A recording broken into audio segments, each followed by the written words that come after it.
Funding for this program is provided by Annenberg CPD to advance excellent teaching.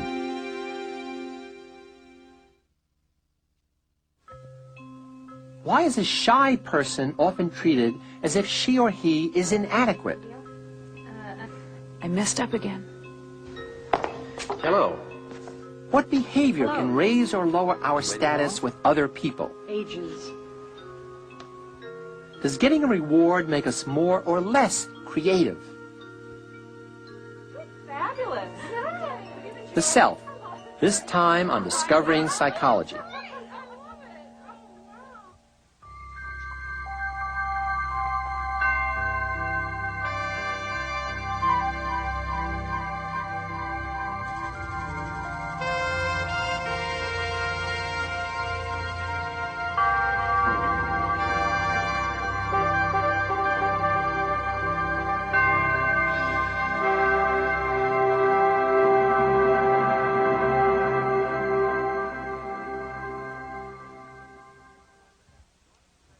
In this program, we're going to turn our attention to ourselves, or more precisely, to the psychological concept of self, the individual's consciousness of his or her own identity.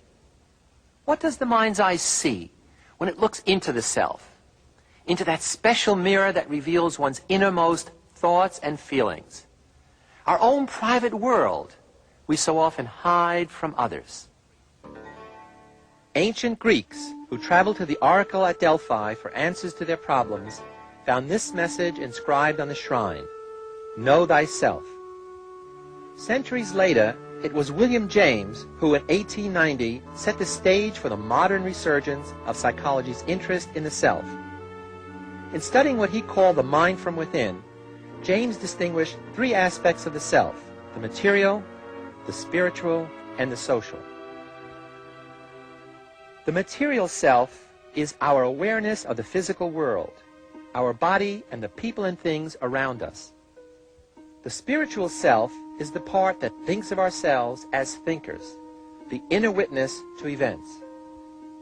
And the part of the self that focuses on the images we create in the minds of others is called the social self. While it was William James who pioneered the scientific concept of self, many earlier philosophers and writers had also recognized this dimension of human nature. Some psychologists believe that the gradual separation of the young child from its mother, a process called individuation, is essential for developing a unique sense of self and a healthy personality. Failure to acquire an independent self-identity can lead to psychological problems. Today, many psychologists are keenly interested in studying the self. But there was a time when psychology focused almost exclusively on behavior. There was no place for anything as fuzzy as the concept of self. Even to Freud, the conscious self was little more than a weak, passive link in his triad of id, ego, and superego. Freud defined the id as the primitive unconscious part of the personality where drives and passions originate. The superego restrains the id. For Freud, the superego is a combination of the conscience and the ideal self. The ego, our conscious sense of self-identity, moderates between the id and superego, between our primitive impulses and our sense of moral obligation. Freud was much more interested in the dramatic confrontations between the unconscious id and the superego than he was in conscious processes of the ego. But other psychologists, such as Carl Rogers, seen here in the 1960s, put a much greater emphasis on aspects of the conscious self. Rogers led the humanistic movement, which was most responsible for psychology's return to the self. Instead of Freud's pessimistic view of a conflicted, impulse-driven creature, Rogers offered an optimistic vision of psychological growth and health. There is within the individual a capacity for self-understanding, for self-direction, for guiding behavior in self-directed ways, which can be tapped if we can provide the right conditions. In other words, the individual does have a capacity and a potentiality for development and change and integration that doesn't need to be supplied from the outside. And so we see in the humanistic view a self that is striving toward personal fulfillment, an inner guiding force that moves us toward positive actions and enhancement. It is a self imbued with the kind of virtue that gives humans kinship with the angels. For psychologists, the next step after describing the properties of the self has been to explore just how this dynamic mental structure works in controlling behavior. Researchers who study the self talk of the self concept, the individual's awareness of his or her continuing identity as a person. This self concept is viewed as an internal regulator of thoughts, feelings, and behavior. It interprets and organizes our ongoing experiences. It reflects on how our present actions compare with our standards and expectations.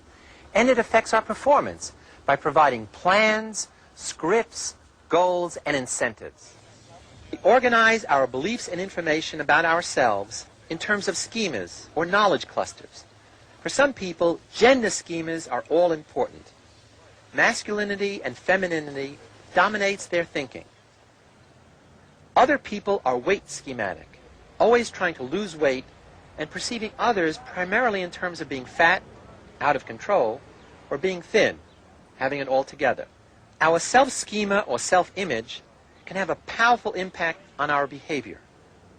If our self-image is good, we try to live up to this standard. We try harder and succeed more often. If our self-image is bad, we tend to adjust downward and end up failing more often. So self-image can work for or against us. Along this line, Albert Bandura of Stanford has developed what he calls the theory of self-efficacy, a new theory of how the self works, which can help us understand how some people translate promise and passion into optimal performance.